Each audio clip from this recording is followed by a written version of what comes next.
No, you guys deserve it. Hi, I'm Anjanette Brush, Taos County, one of your 5 Taos County commissioners.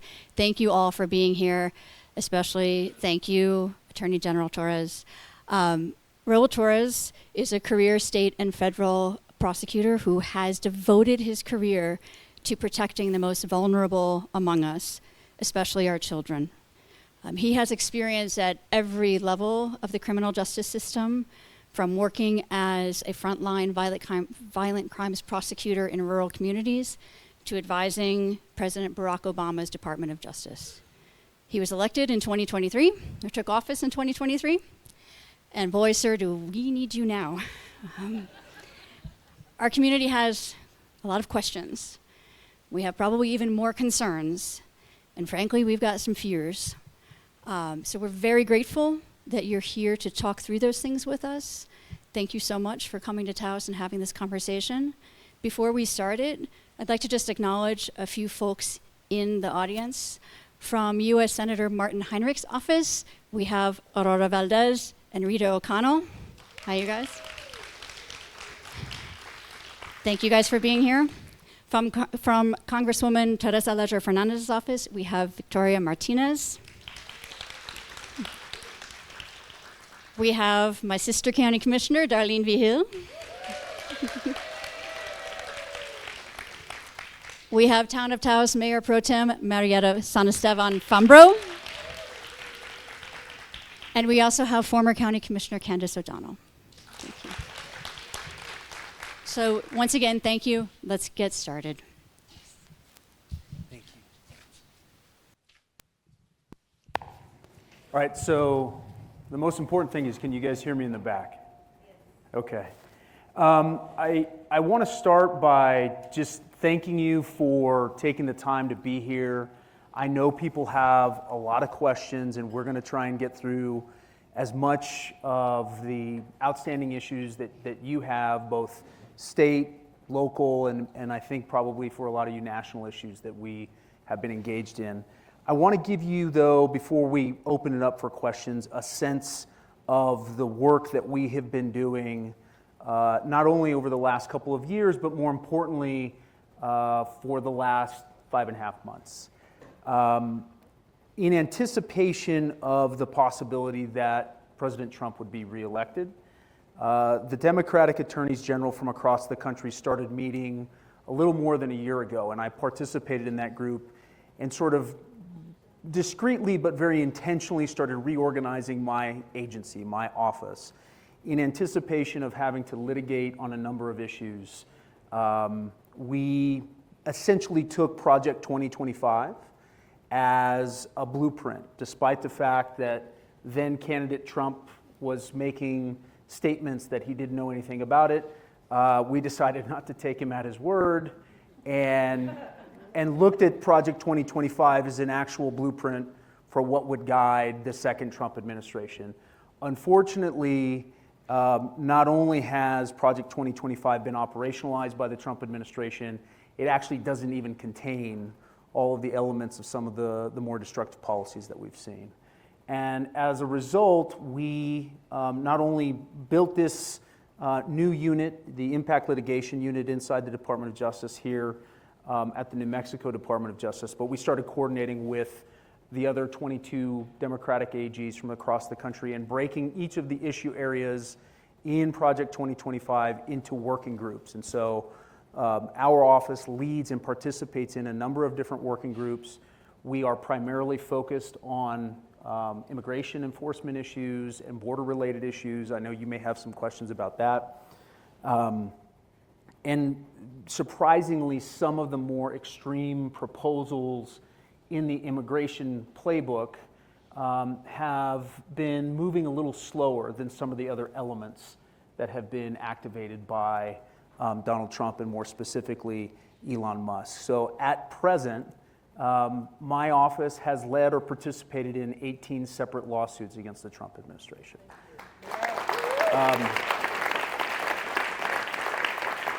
I will do my best to give you an update or status on as many of those as I possibly can, but you'll have to bear with me if you have very detailed questions about a particular funding cut or a programmatic impact, we may have to follow up with you later on because things are moving in multiple jurisdictions and in partnership with lots of different offices. In fact, we were in front of the International Trade Court this afternoon on a lawsuit over the tariffs that were imposed by the president. And so we were actually waiting for a ruling. When I was coming up from Albuquerque, we were live streaming the hearing that was occurring back east and trying to get a sense of what the court might do.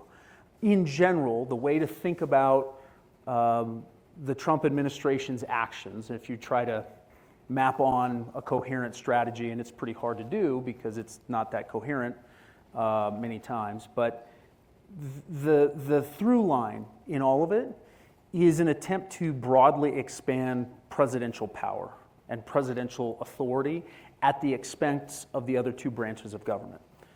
Specifically, and most importantly, Congress. A lot of the actions that the administration has engaged in to cut funding from established agencies, established programs, or to undermine the programmatic elements that have been built into federal statutes are coming over the express will and the legislative purpose that previous congressional action has made effective in this country. In other words, he is trying to expand the power of the presidency in ways that are unrecognizable. Not only unrecognizable in the modern context, but as compared to any president that has gone before him. And you're absolutely right. The core argument that we are making is that these actions not only violate the federal law, but they violate the Constitution. And so one of the things that we are focused on is trying to defend the prerogatives of Congress, the power of the purse, the power of congressional leaders to establish the priorities of this country. And it makes it a little difficult because sometimes members of Congress aren't as active in defending their own prerogatives as maybe we would like them to be. But I also want to take a moment to sort of give the people in elected office in the Democratic Party or in the minority in Congress a little more grace than I think a lot of people have given them, because it's incredibly difficult when you're locked out of formal institutional roles to press people to try and demand that they do something. There's not a lot that can be done given the current position that they're in. They are doing what they can to raise their voices, to raise objections, but it's extremely difficult for them to be able to stop the formal machinery of government from moving forward. And they are, unlike past members of Congress, they don't enjoy the benefit of any cooperation or any support from the governing party at this point. So they are effectively locked out, and they are looking for and hopefully coming up with a more comprehensive strategy to hold the line against what I think are some pretty egregious breaches in our national tradition, in the rule of law, and again, in the constitutional context, and the very structure of our government. But one of the things that I want you to understand is that I don't have the luxury of waiting to see what members of Congress will do. I don't have the luxury of trying to figure out what the next iteration of a policy response to this kind of destructive behavior will be. My role is to fight to protect the rule of law and to fight and protect the Constitution, and that's what I'm going to do each and every day. So that's my commitment to you at a very basic level. Now, I know that there are a lot of folks who look at what happens inside the courtrooms, and it can be not only confusing, but frustrating. And part of that frustration is by design. It comes from the fact that the judicial branch is, by design, the slowest moving branch of government. And so a lot of times people will see something that comes out of the White House, and then the judicial response takes a little bit of time. It usually doesn't take us a lot of time to file a case. We are usually filing an action within 24, 48, 72 hours of an action. The very first case that we filed was the executive order that banned or sought to overturn birthright citizenship. We filed that within 24 hours. That kind of speed is something that you will see from us, but the response from courts will usually take a little bit of time. In fact, we're still waiting for a ruling on the most important case that we filed, and it's actually a case that New Mexico led. I don't know if you know this. The one case that we led in the country, and the first state in America to personally sue Elon Musk, was initiated by New Mexico. So we are still waiting for a ruling before the district court in the District of Columbia. And I actually feel pretty good about the prospect that this judge will rule that Elon Musk's actions violated the Constitution and were undertaken in a way that sets aside the basic constitutional parameters that require someone who's using executive authority to be submitted to the Senate for advice and consent. That's the core of our case, is that somebody like this should not have control over any federal agency, much less dozens of federal agencies, who has not been submitted to the vetting process of the United States Senate. The problem, however, is that Elon Musk may well be on his way back to the state of Texas to try and rescue his companies by the time the judiciary comes down with its decision. And the other thing that I think everyone here should be very cognizant of is the fact that the administration has undertaken these actions not in the hopes of avoiding confrontation or litigation.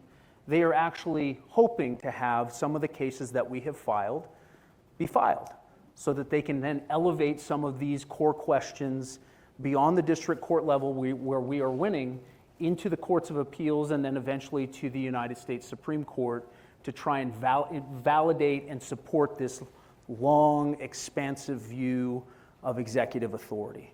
I don't know if any of you heard or saw any of the arguments that were presented in front of the Supreme Court just last week over whether or not we should be allowed to engage in and seek nationwide injunctions.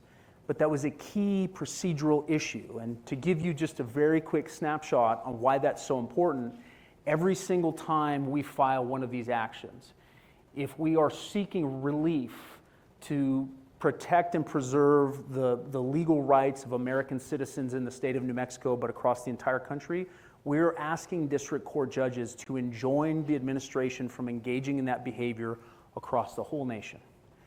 It is a critical question, however, whether or not the Supreme Court will continue to allow district court judges to enjoin the administration's actions across the entire country. We don't yet know. Some of the responses that we got, some of the questions that came, mostly from the conservative justices on the court, indicated that they wanted to limit our right to nationwide or what are called universal injunctions because they are concerned about the idea that a single judge in a single district should be able to impede any administration from engaging in national policy that has obviously wide-reaching consequences. It's a difficult question and one that I want everyone to understand. The ruling on that case will have profound impacts on the reach of any legal remedy that we're able to secure from the court.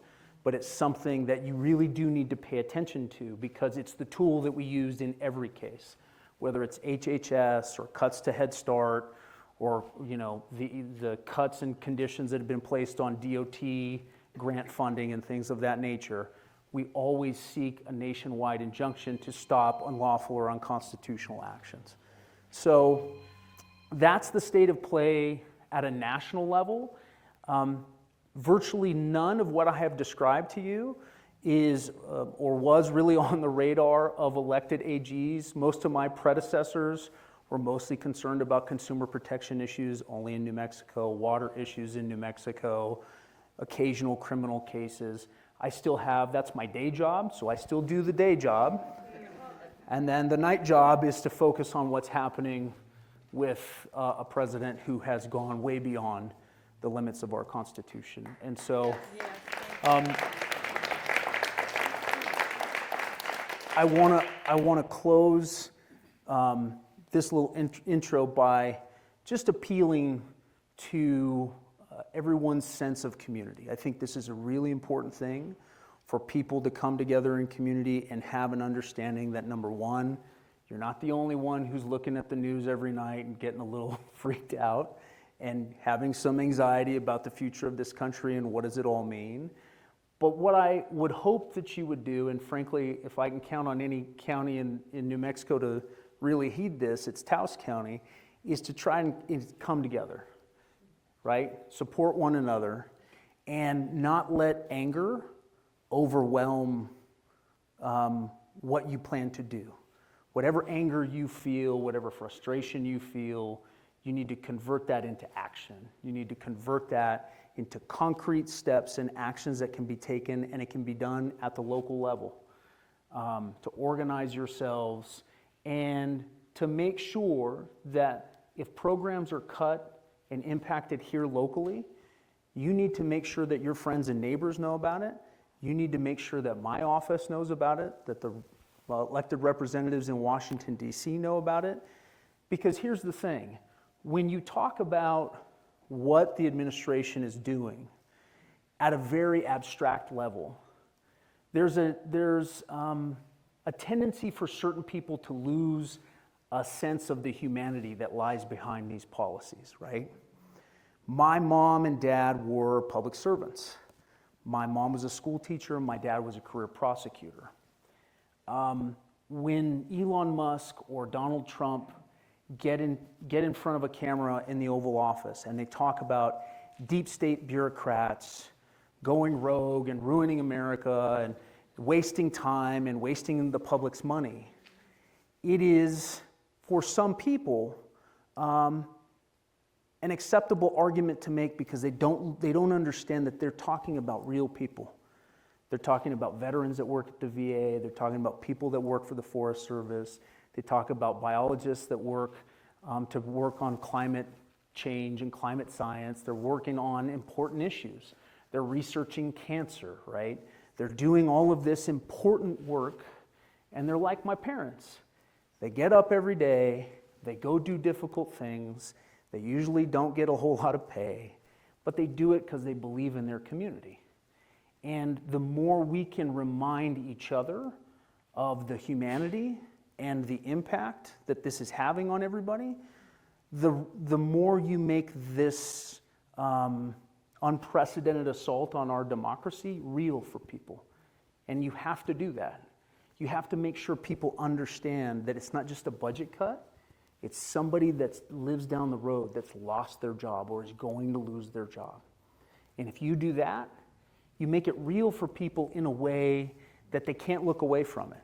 They can't avoid it. I'm not saying they're going to agree that that's a job that should be saved, but they have to face the consequences of it. And so it's hugely important that we not allow people's fear and anger and frustration to overwhelm you, to paralyze you, or to have us lose sight of the human consequences. And so with that, I want to open it up because I know there's going to be a ton of questions in the room.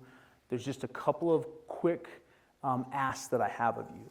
If you have a purely local, hyper-specific thing like, the state DOT came onto my mom's land and they want to do this thing, I'm happy to help you with that, but I think we can be more effective in helping you if we step aside and connect you with one of my members of my team and one of my staff members, and then we can really drill down. Because sometimes when I have these big public meetings and we're talking about the Constitution, someone will raise their hand and they'll say, they didn't do X, Y, or Z when they started doing this highway work, and I need to know what you're going to do. It's not that I don't care about that, but you might be the only person in the room that cares about that right now.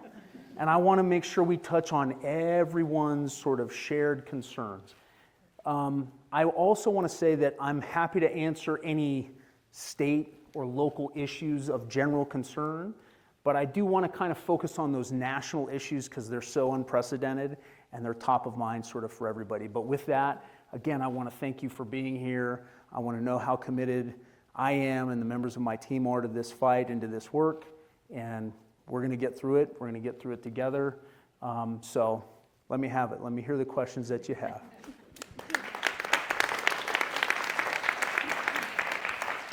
My name is Chelsea. I'm with the NMDOJ's communications team. So as you know, many of you submitted questions in advance.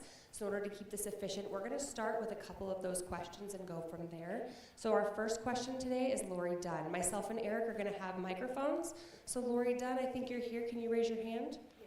All right, Lori's got a question about federal funding cuts and nonprofits. See, this is the benefit of submitting your questions ahead of time. Thank you very much. Yes, I mean, you know, we're all reading in the news about various nonprofits here and across the state who are losing grants that had already been awarded, or in some cases they're in, you know, year 2 of a multi-year grant and the funding got pulled. Yeah.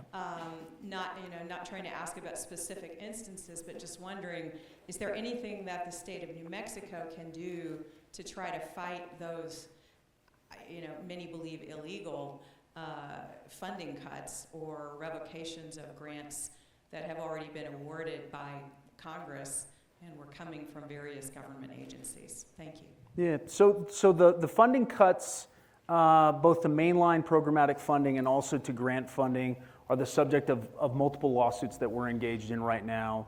And I actually believe one of them just recently resulted in a preliminary injunction that was granted by the court.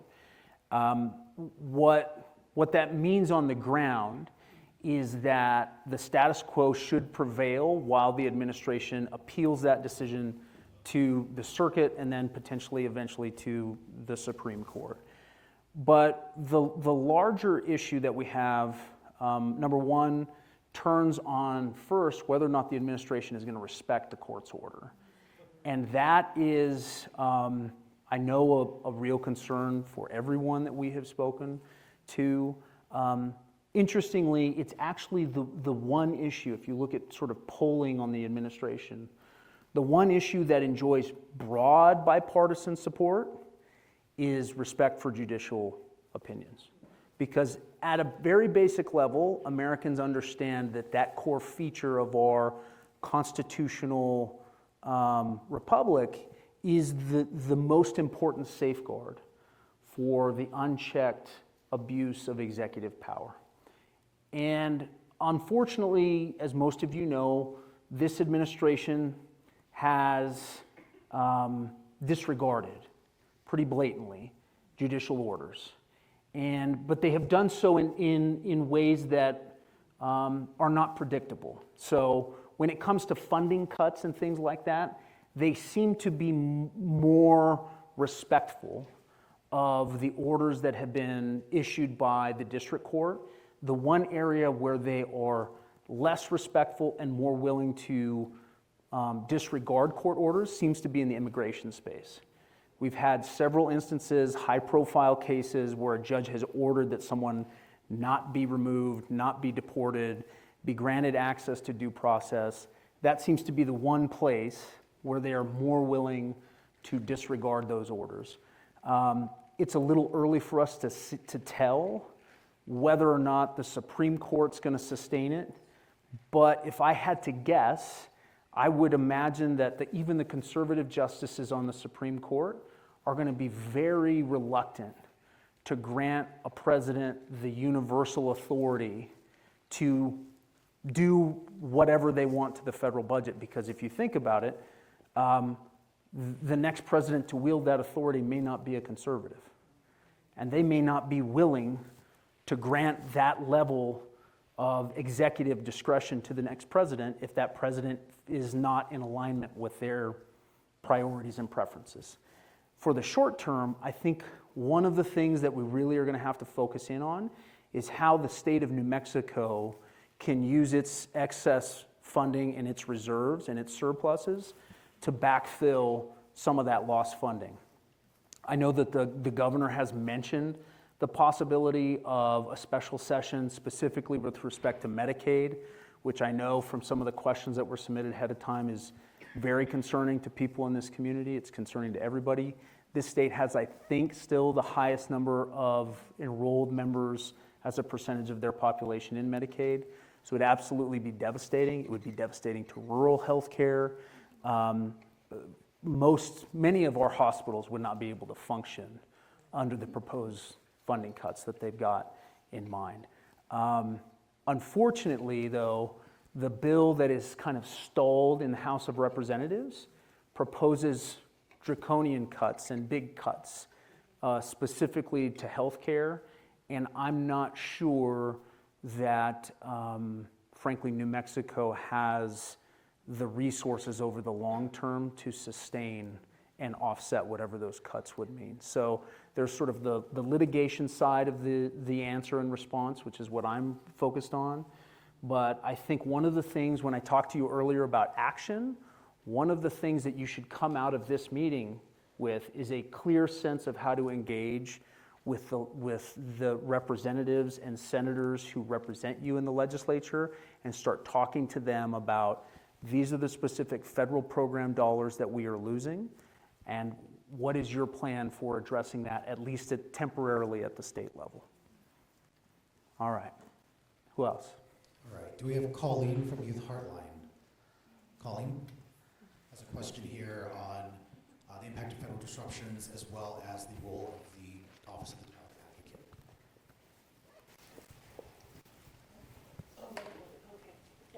Hi, I'm Colleen Johnson, the Director of Youth Heartline. We're the local CASA program and also do some other programming around child welfare and family stability. So I have questions about federal funding cuts for nonprofits. You've kind of addressed that to some extent.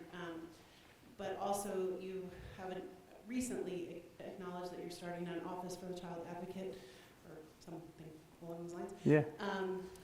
And I have extensive concerns about CYFD, and You and me both. I'm aware. So I just wanted you to hear from a local person on the ground that it's a real disaster. I don't know if that's a diplomatic thing to say, but it's just true. Yeah. We have no caseworkers at present, so we have no one representing children who are in foster care, and it's not really a federal question, I suppose, but That's okay. I hope you'll entertain it. Thank Yeah, no, absolutely. And thank you for the question. For those of you who are less familiar with the issue, I think most people know that the Children, Youth, and Families Department is in a state of crisis and has been for some time. We have one of the highest rates of repeat maltreatment in the country, and we have a foster care system that is not adequately resourced. We don't have enough foster families. We don't have enough trained and experienced social workers inside the system to act as caseworkers. And that has resulted in not only the placement of abused and neglected kids back with families that aren't capable of safely protecting them and making sure that they're okay. That's resulted in not only abuse, but multiple deaths of young people who have, frankly, should never have been returned to those families. But we also have kids who have been removed from families, and because the state doesn't have enough foster care families for placement, they end up in a system that doesn't have enough resources to support them, from mental health and educational support to the basics such as housing, which is why we have kids who are still, even now, sleeping in offices. Right now in your state, in a state that had, I think in the last budget, in excess of $3 billion, you have kids sleeping in offices. And I'm talking about the most abused and neglected and at-risk children in our society. And it's not confined to any one city or any one community. It is across the entire state. In response to that crisis, the New Mexico legislature, specifically the Speaker of the House, created an office that is called the Office of the Child Advocate, which is specifically, as the name would suggest, dedicated to advocating on behalf of kids inside the system to identify systemic failures. I will spare you all of the terrible politics of Santa Fe, but suffice it to say this is not something that was welcomed by the governor or her administration. And although she signed the bill, she really went out of her way to talk about how much she did not like the idea of an independent advocate. And she also line item vetoed the $1.4 million that was set aside to establish the agency. Why am I talking about it? I'm talking about it because although I don't run and will not run the Office of the Child Advocate, it's administratively attached to my agency. And what that means is I'm their fiscal agent. For those of you who work in the nonprofit space, I process some of the money. We give them a place to hang their hat. We help them set up the infrastructure. We help them do the payroll. We help them do all of those basics, establish some policies and procedures, but they are and will remain an independent office. So that's something that's kind of got lost in the policy debate around reforming CYFD. Now, separate and apart from that, my office just, I think 2 or 3 weeks ago, we announced the opening of a new investigation into CYFD's policies and practices after the suicide of a 14-year-old boy who took his own life while he was in what's called congregate care. It's basically a group home. It's a young man who bounced in and out of the system for some time, and like so many of our kids, was lost. And unfortunately, he's not the only one who is still lost. Some of you may have recently seen 2 young boys in the Albuquerque metro area who were apprehended after a long standoff with Bernalillo County Sheriff's officers. I think they were 9 and 11, and they had a loaded 9mm. And in the aftermath of that event, it came to light that the Sheriff's Department had been to that location 56 times and called the department every time. And those kids were still in that home. So we have gotten to the point now where we need to get to the bottom of what is going on inside that agency, from foster care to congregate care to the lack of educational and psychological support for these kids, the inability to hire and retain quality social workers, and it's probably going to result in I think and I hope, the wholesale restructuring of that agency, that department.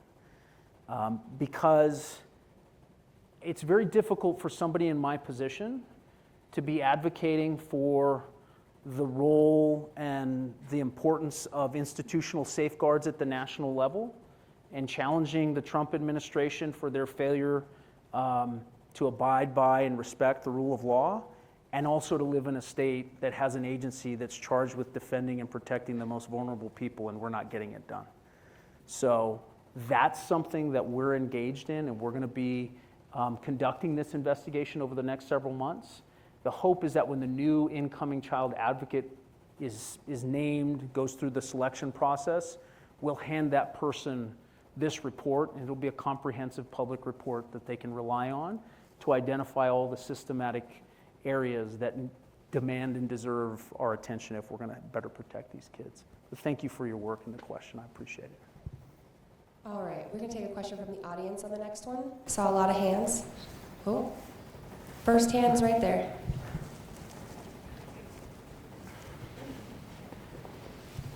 Hi, my name is Ben Thomas. I serve as the director of the local nonprofit Recommend Youth Corps, and we're one of the nonprofits that's lost a lot of money. The running total is $2.8 million that has been removed from our control or has been placed on indefinite hold. One of my questions that I submitted you already touched on, and that was around there are court cases that are demanding that these funds get returned. And to your point, the administration, in my view, is choosing not to follow those court cases. And, it's really hard for an organization to survive and think about the future when the money that we've been promised, the money that we have in agreements, is in such limbo. We are not employing 40 young people this summer 60 young people this summer because of that. We have not had to lay off our staff yet, but if this continues, that's going to be the result. What else can we do at this point when we're in this limbo and waiting for courts to do something, waiting for the administration to respond to court cases that have been filed? Is it okay for me to reach out to those funders and say, here's the court case that says you have to return this money? What I've been hearing from them is that they can't, because there's an executive order that says otherwise. So I guess I'm looking for some more meat on the bone on what can we as a community, Sure. what can we as individuals, what can we as organizations do to stand up for these funds that have been Sure. politically Can I ask you just an important question, because there have been so many cuts to so many different programs, and in response, a number of different lawsuits. Is this part of AmeriCorps, or is this? So we lost $80,000 with AmeriCorps, Okay. but we're still an AmeriCorps grantee. Our larger grant survived those cuts. Some of the funding I'm referring to is through the United States Department of Forest Service, their urban forestry program. Okay. There were mass cuts across the country for some of that work, Okay. and that's a big one that is impacting us right now. Okay. So I'm glad you raised your hand, and to your point, to put more meat on the bones. One of the things that in the next phase of our litigation, we are going to start pressing judges to find administration officials in contempt of court. That's the next logical step. And civil contempt rather than criminal contempt. Criminal contempt can be waived away by the president's pardon authority. Civil contempt cannot. Civil contempt is something that lies outside of the president's power to pardon, but we need very specific information. So what I would like to do is make sure that you connect with our staff members so that we, yeah, Got it. okay, I've submitted it to your office. okay, Some of those specifics, and I'm happy to provide more. And yeah, I appreciate the work that you're doing. Yeah. I appreciate the work that you're doing with AmeriCorps, as that's hit our community in a large way, and I really appreciate the work you're doing. I'm not going to stand idle. Yeah. I need to take more action. well, and one of the things that I would urge you to do, are there any members of the legislature here? Okay, good, then that I can say this.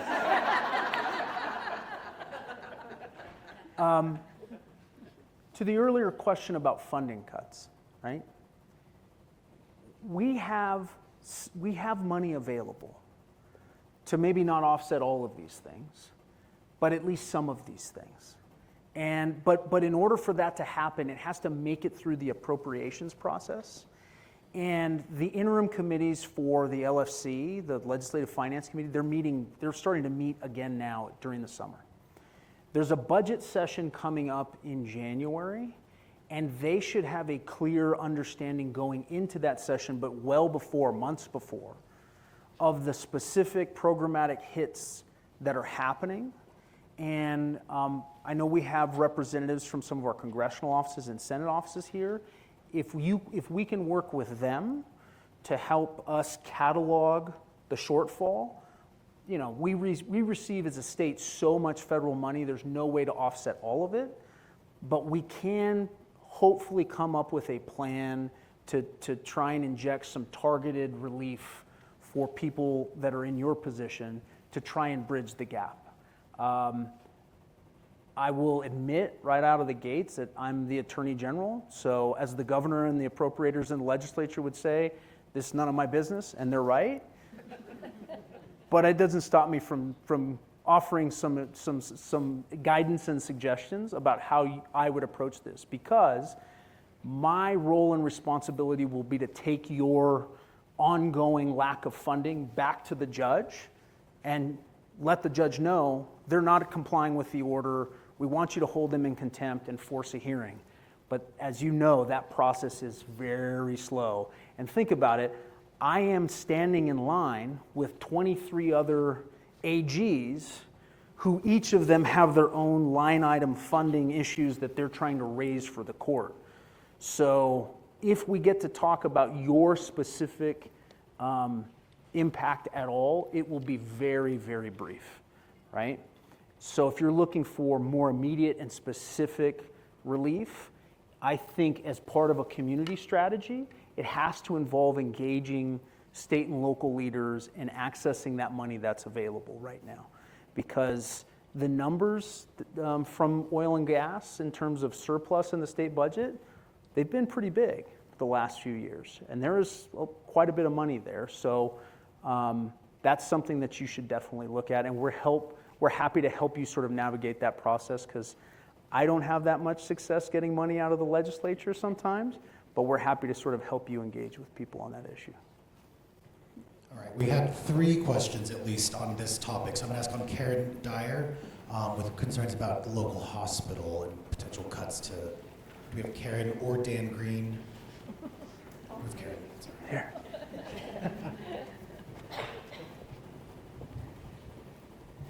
Hi, Ron. Thank you so much. I love talking about action. I feel the same way. But yes, our concern is we have this fantastic small rural hospital called Holy Cross. Yeah. My mother fell and she was treated there, and they do an excellent job of caring for our community. Yeah. So with this proposed legislation, the big ugly bill that's sitting in the Congress right now, Yeah. what impact is that going to have on the support of our local hospital here in Taos? Yeah. So again, this is one of those areas where, because I'm not an elected member of Congress, and thank God for that right now. I watched a video recently of Melanie Stansbury sitting next to,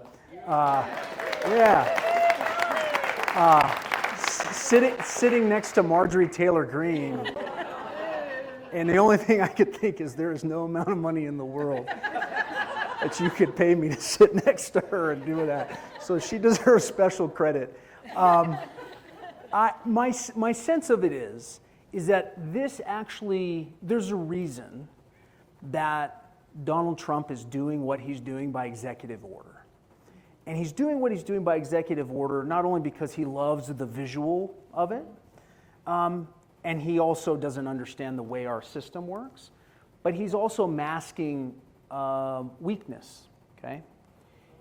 The claimed mandate that he uses to justify all of this action is not a mandate that's actually supported by what the American people want. Because if they wanted that, he should have no trouble going to Congress, as presidents before have done, and getting them to pass a bill, right? If you want to get rid of the Department of Education, I don't agree with that at all, but there's a way to do it. You go to Congress, you ask Congress to do it, and they do it. Why haven't they? They haven't done it because just passing the one ugly bill he's trying to pass right now, he can't get it over the line. And the reason he can't get it over the line is he's got to hold together that coalition of all of those competing interests, and that's just in the House before he tries to get it over to the Senate. There are a number of Republican senators from predominantly rural red states who would be just as devastated by those cuts as Taos County would be. So my sense of is that when this moves its way through, there are certainly going to be cuts, but nothing as draconian as what has been proposed thus far in the House. So that's one bit of silver lining is I think members of Congress and members in his party are happy to let him take the heat for doing these things, knowing full well that they don't probably have the votes to get it done. And that doesn't mean we can't and shouldn't fight it, but it does mean we have to be sort of circumspect about the ability of their ability to move that agenda all the way through. What I think is deeply concerning, however, is that the tax cuts that are included in that bill, those are almost certain to pass, right?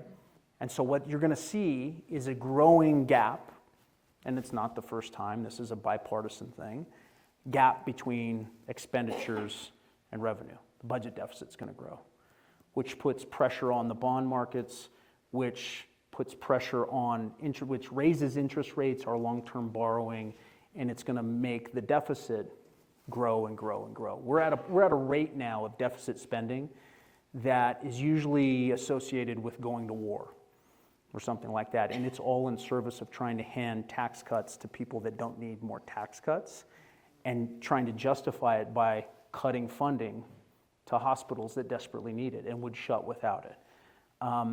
My sense is the cuts are going to be hopefully manageable, but the tax cuts, the revenue that they're foregoing, is going to blow a hole in the budget, and that bill is going to come due in the very near future. And when that happens, then I would imagine there will be a wholesale retrenchment of all of these expenditures and people really looking to pull back on a lot of this stuff. And so you're right to be very concerned, but again, you need to work closely with members of this community to try and figure out what we can do now to sort of better prepare those institutions for what comes next.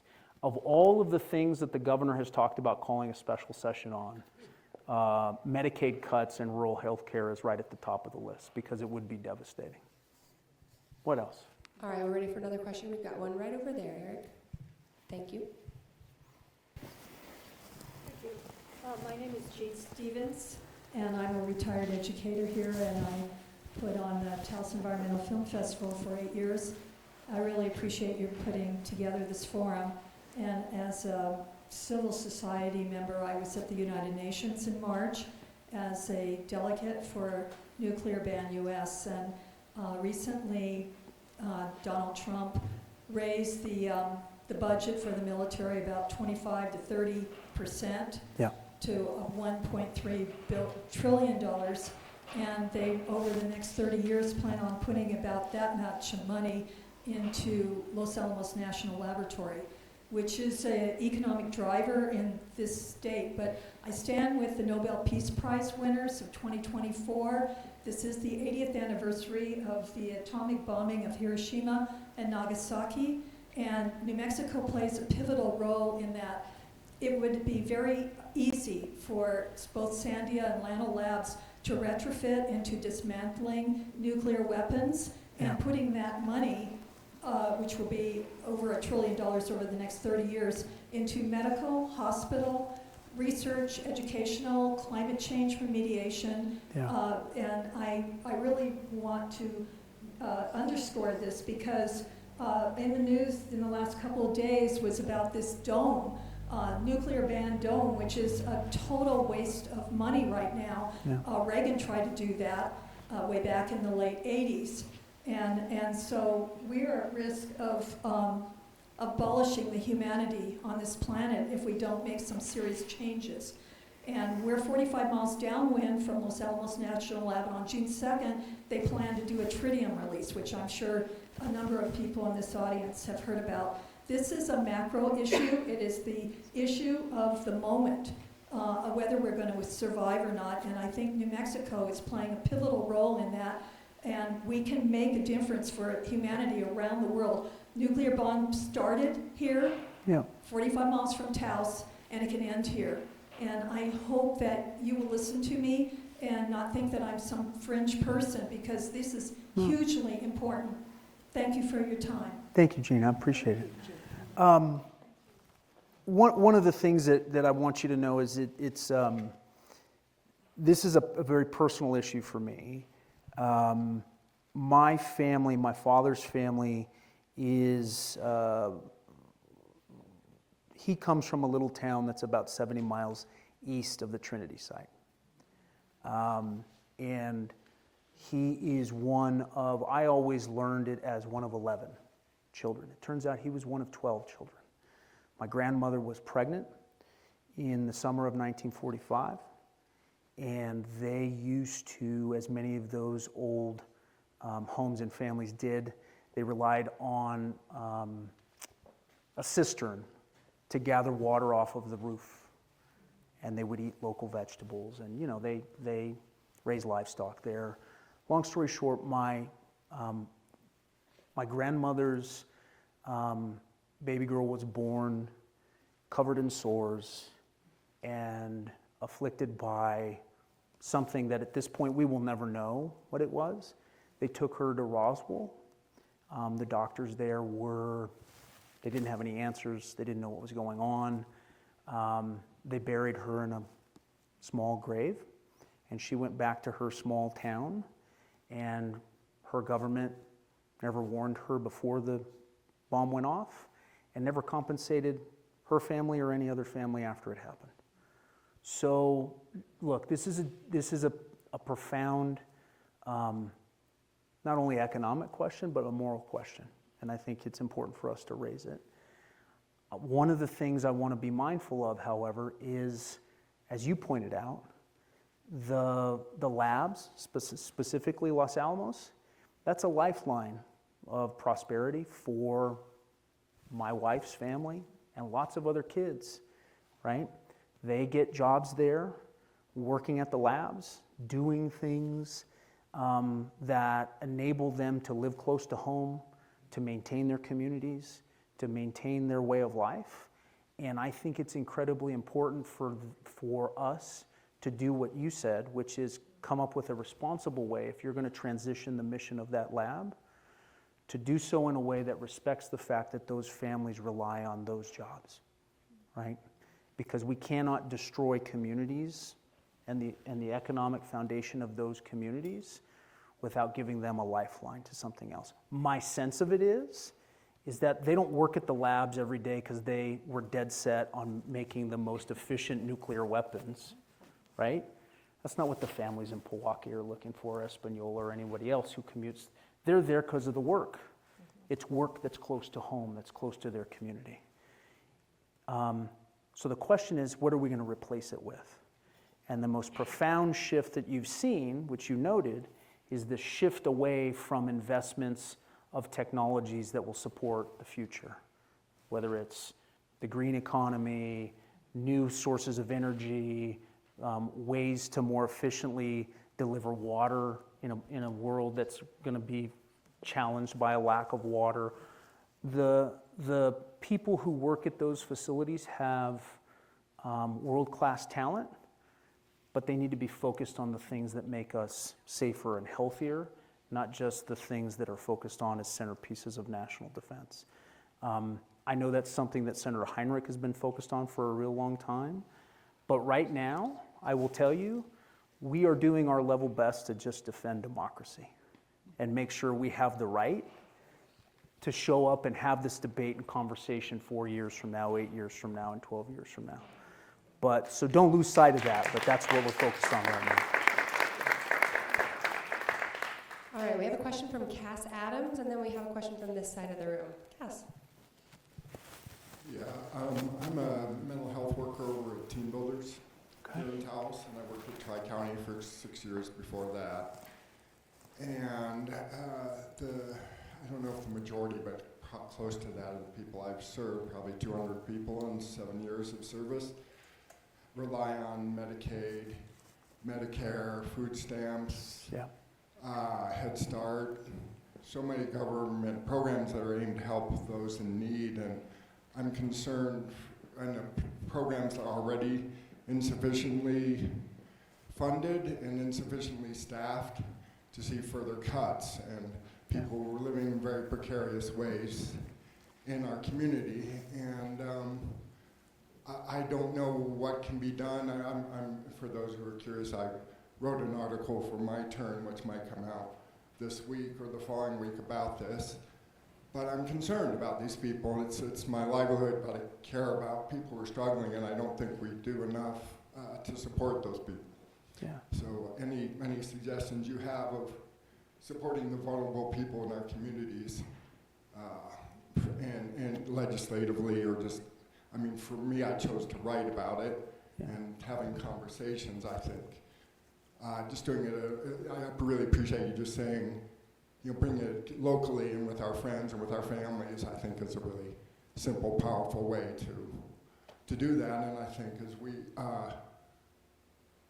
talk amongst ourselves, it kind of spreads those concerns that we share, and maybe something like this serves the benefit of bringing us together and making networking and seeing the ways ways it impacts. I see it from a particular vantage point. Yeah. And I can say personally, too, I'm someone who has not been able to save enough money to buy a home. And so I've been planning on my Medicaid, on Medicare when I reach 65 in a couple of years. Yeah. And on working till I'm 70 so I can maximize my Social Security. I don't know that I'm going to have the very minimal safety net that I had there for myself personally, so it affects me personally potentially too. And I think New Mexico being one of the more impoverished states and with a lot of people who are of lower income, it's going to impact us more than other places. Yeah, and I appreciate the question. I'll give you my perspective on it because it's not. We obviously need to safeguard the funding that we have that supports the most vulnerable people that need access to mental health issues, mental health care, food assistance, But one of the things that I can tell you from my time as a prosecutor is the way in which we talk about mental health and the need for behavioral health support services at the sort of end of the equation rather than at the beginning. And what I mean by that is, I mentioned before that my mom was a public school teacher and my dad was a prosecutor, and I used to think of their work and their lives as totally disconnected. But when I got older, I realized they weren't. What I realized is that the kids that were coming to my mom's class who hadn't eaten, who didn't have a coat, who lived or maybe slept on a couch and hadn't seen their parent, were all suffering from trauma and abuse and had experienced what you probably know and others probably recognize as adverse childhood experiences, ACEs, right? That early childhood trauma builds up in a young person's life and accumulates over time.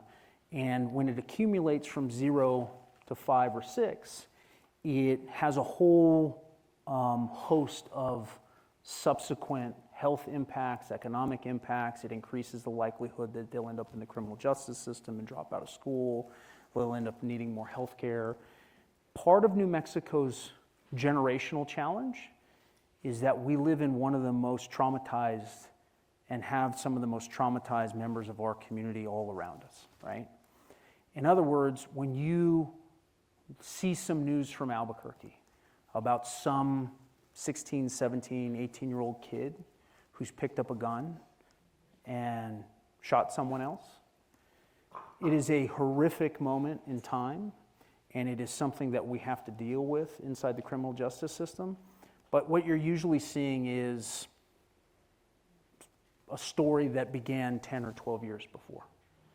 As somebody who spent most of my adult life sending people to prison, I can tell you firsthand, there's virtually no one that I sent to prison who had a safe, stable, calm, two-parent household with lots of love and support that suddenly one day picked up a gun and did something,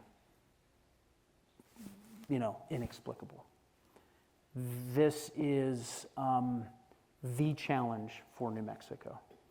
And it is a challenge that will only be addressed if we focus on the most vulnerable people. So when we talked earlier about CYFD, the reason I am so focused on CYFD is I started off as a child abuse prosecutor.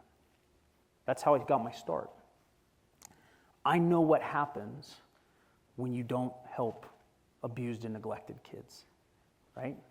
Abused and neglected kids go to school with maybe the thought that I have sent their father to prison, mom is addicted to drugs, grandma is struggling to get by and take care of them, and they go to school and they have problems. Well, no kidding, they have problems. Of course they have problems. They're acting out. They're unruly, so we kick them out of class. Then they get expelled. Then they end up on the street. And you know what they do on the street? In this community and in other communities, they find the other kids that are coming from houses and homes just like theirs. And they try to recreate the life that they don't have, the life that I got that I didn't even know I was the beneficiary of. And then they pick up a habit because they don't go to a psychiatrist. There's no psychiatrist. They're dealing with all that trauma. Maybe somebody abused them when they were little. They start using. They start selling to cover their habit. Guess what happens when you're selling? Can't call the cops when people rip you off, so you pick up a gun, right? And I'm not trying to justify this. Don't get me wrong. I'm a prosecutor. I'm not justifying these things. But I am going to explain it to you and how it happens. And pretty soon, they graduate into the adult world. And they hurt someone, maybe someone you love and someone you care about. And you come to me and you demand justice, and I do what I do as a prosecutor. I remove them from society. But make no mistake, when I send them to prison, I'm usually only sending them basically to graduate school for criminals. Because they go into, in our country, in our system, virtually no one comes out better than when they went in. They are surrounded by other traumatized people, addicted people, violent people, and then we drop them back into our communities with what? And we repeat that cycle over and over and over again. Why am I telling you this story? Because by the time someone like I get involved, someone who has spent their life as a prosecutor, I'm like a trauma surgeon, right? Someone has been hurt, someone has been killed, you demand justice, and there aren't a lot of options. And it costs a ton of money to send people to prison. The question I always ask people is, if it costs, let's say, $50,000 a year just to put someone in a cage every year without the cost of the police officer, the probation officer, the defense attorney, the prosecutor, everybody else, what could you have done with a fraction of that money not when he's 22, but when that boyfriend first started abusing him when he was 4? That's why fixing CYFD matters so much. Now, it doesn't get away from your question of, well, we don't have enough behavioral health and we don't have enough systems in place. But one of the things that we fail to do as a society is we shift all our focus to the point in time when there's an emergency that is felt by all of us. But the emergency that really led to that outcome usually existed years before. And it exists right now in this community. Right now in this community, I guarantee you, you may know who they are. You may know the families. You may have known the dad or the grandpa who came from that family. There are kids in this community right now who are going to get abused and neglected and harmed. They're going to go to school next year. They're going to struggle. They're going to have issues. Focus on those kids. Focus on those issues. And connect the fact that we're making these resources in them as a way to not just spend money, but save lives. And in order to truly make that a reality, you have to start doing things in a way that reinforce the idea in the general public. Not you guys. I'm gonna just reveal something. If you had enough time, education, and attention to come on a Wednesday night and listen to me talk about these things, I'm not worried about you.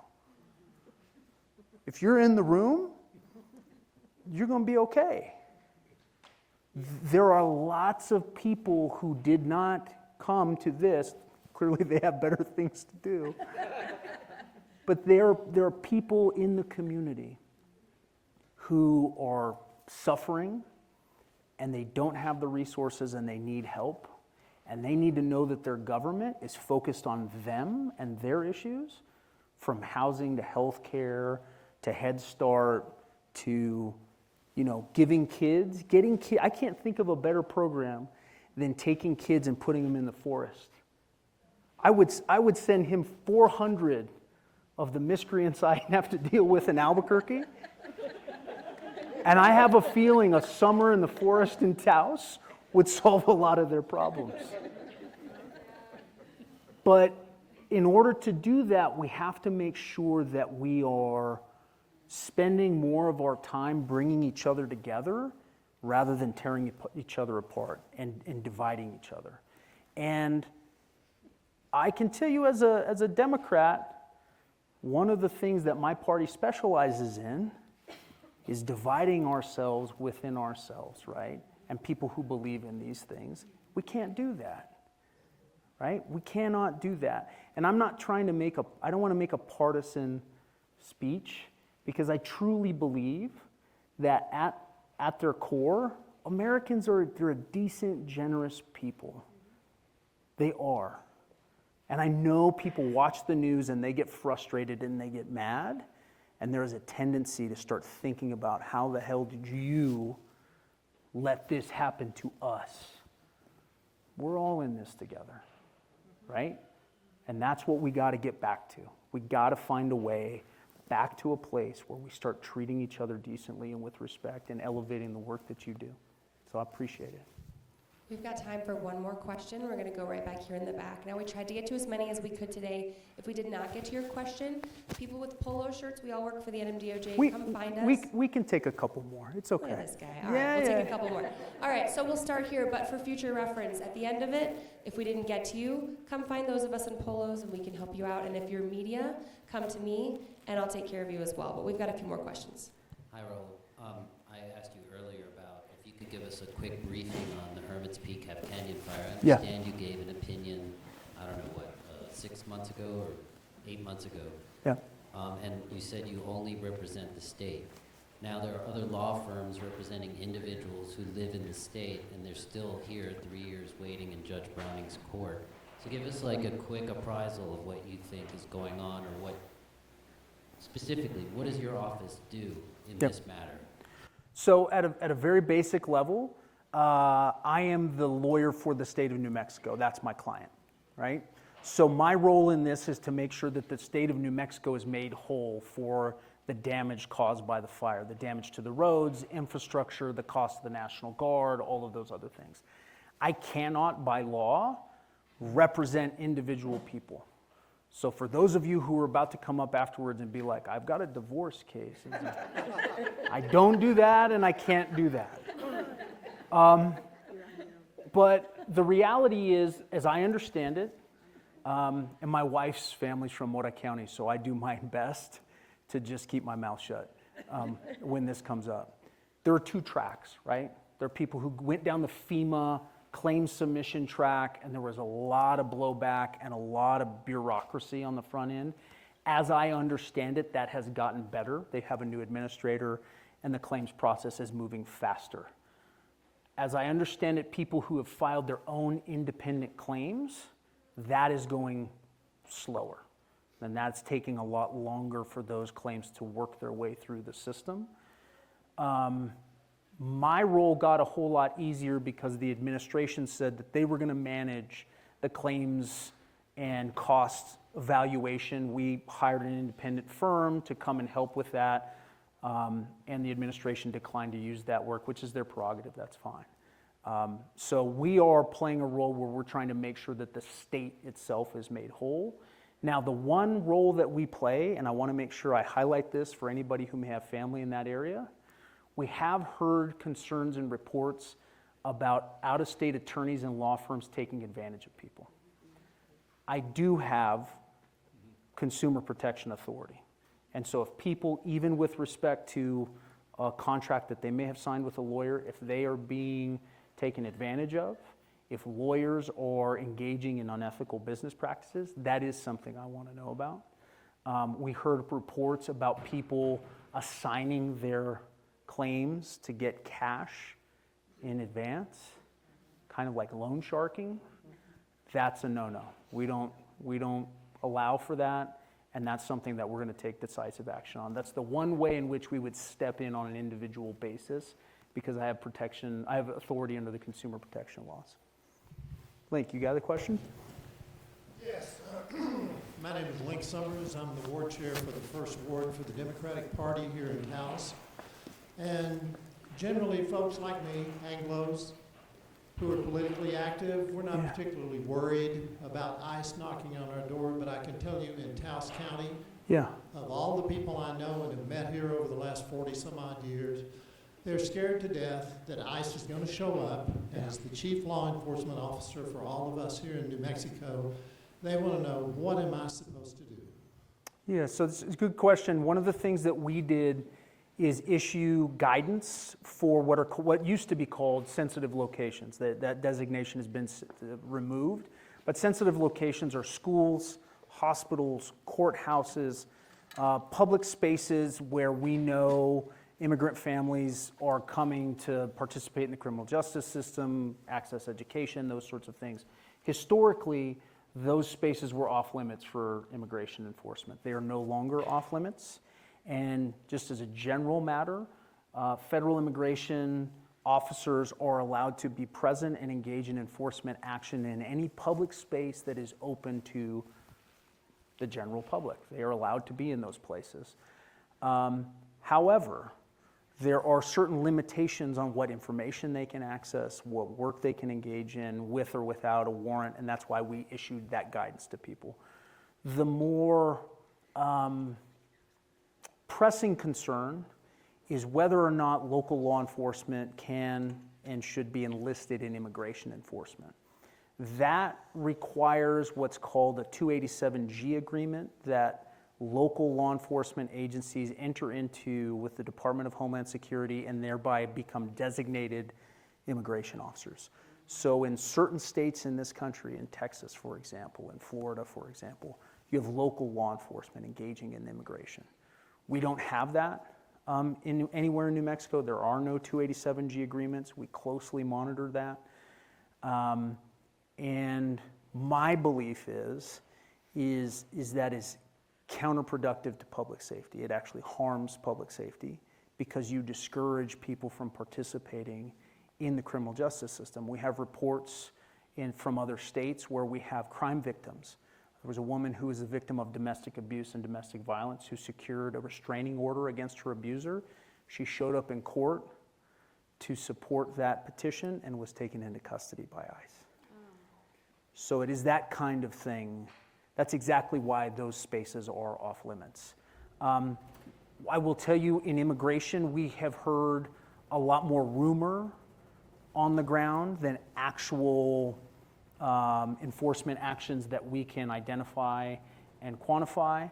I will tell you that from my particular perspective, the thing that has concerned me the most is the use of military assets under a designation and invocation of the Insurrection Act, which the president would then attempt to use to mobilize military assets or National Guard assets to engage in that work. That will be met with a pretty swift legal challenge.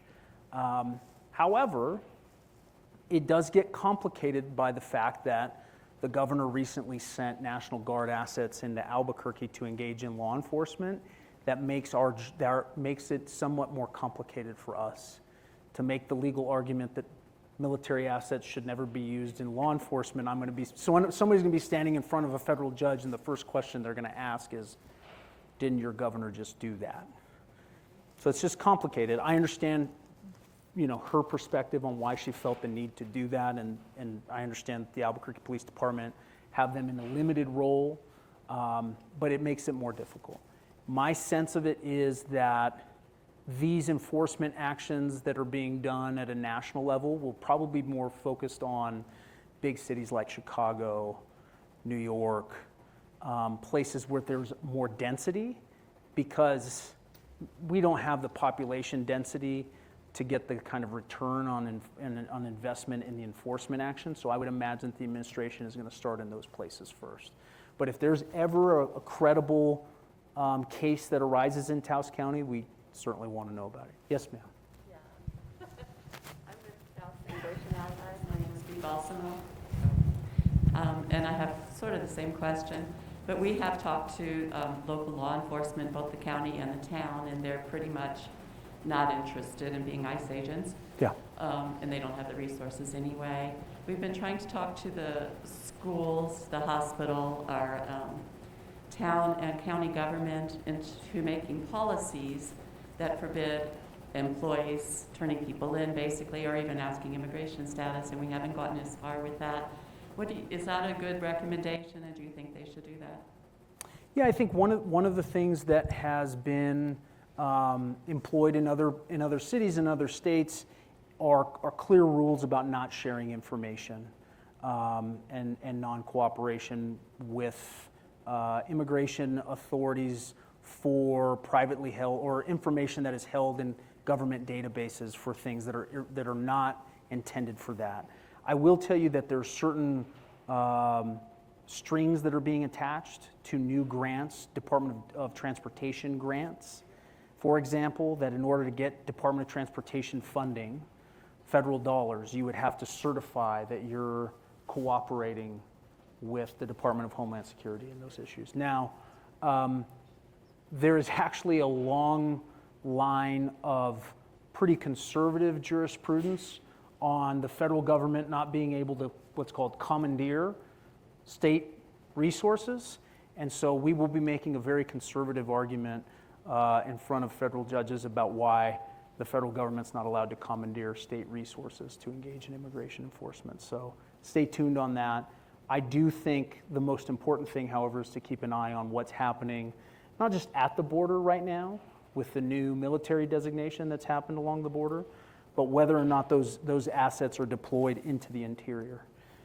For those of you who are wondering about that, the military has been in a support position along the border for a long time. Clearly not to this extent and to this degree, but one of the things you should be aware of is the fact that the Biden administration, for example, had military assets on the border. So if you're wondering, like, well, why aren't we making that argument? Depending on the role that the military is serving in, they're actually allowed to use those military assets, but they use it usually, and they should be confined to support and logistics, not enforcement. The administration is trying to find a way to shift that into a more forward-facing enforcement operation, and how they decide to justify that legally will determine what kind of arguments that we can make in court, things like that. So, yeah. Just a quick kind of follow-up to that. With regard to personal identity papers, and this will apply to voting too, possibly. Yeah. Can communities like Taos help people get their identity papers? Can we help people get Social Security cards? Do you see this becoming a bigger issue in the state for voting, for federal elections, for local and so forth? Yeah, so one of the lawsuits that we have joined is an executive order that would require the use of certain identifying documents and information to participate in federal elections. The problem is that elections are managed at the state level, and each state sets its own rules for what kind of requirements people have in terms of whether or not they have to show an ID or not, and how they verify their identity in order to participate. I think that is not, frankly, a big concern right here in New Mexico because of what a great job Maggie Toulouse-Oliver has done in sort of facilitating and making it as easy as possible for every citizen in this country to participate, or in this state to participate in our elections. But it's something that we've joined nationally. I think it will always be helpful for you to do what you can to lift up your neighbor or somebody in this community who feels at risk, who doesn't have, for whatever reason, the ability to navigate these systems. When I talked at the beginning about converting that anxiety and that anger into action, that's a good example of something that you can do, and I want to encourage that. All right, I do have a wife and two children back in Albuquerque, and they're going to wonder what happened to me if I don't get out of here, but I do appreciate you guys coming, and I'll be back again. I appreciate your support. Thanks for taking the time. This is great. Appreciate it. It's good to see you. Good to see you again. You did really well.